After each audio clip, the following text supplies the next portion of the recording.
Assalamualaikum warahmatullahi wabarakatuh. Ini kita bercakap berkenaan dengan asbabun nuzul, sirah sababun nuzul.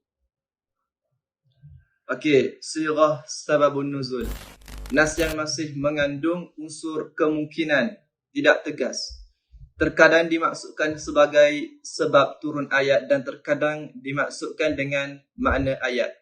Okey, contoh sirah sababun nuzul. Perawi berkata, ayat ini turun berkenaan dengan ini dan itu. Yang kedua, aku mengandaikan ayat ini turun berkenaan dengan itu dan ini. Okey, contoh sirah sababun nuzul. Diriwayatkan dari Abdullah bin Zubair bahawa Az-Zubair pernah berselisih dengan seorang laki-laki Ansar yang pernah ikut perang Badar bersama Rasulullah sallallahu alaihi wasallam dalam masalah mata air dari Harrah yang biasa mereka gunakan untuk mengairi kebun kurma mereka. Lelaki Ansar itu berkata, biarkanlah air itu mengalir. Namun Zubair menolaknya. Rasulullah sallallahu alaihi wasallam kemudian berkata kepada Zubair, wahai Zubair, alirkan kebunmu, setelah itu berikanlah kepada tetanggamu. Orang Ansar itu marah dan berkata, wahai Rasulullah, apakah kerana ia anak pamanmu? Maka menjadi merahlah wajah Rasulullah sallallahu alaihi wasallam. Beliau kemudian bersabda, wahai Zubair,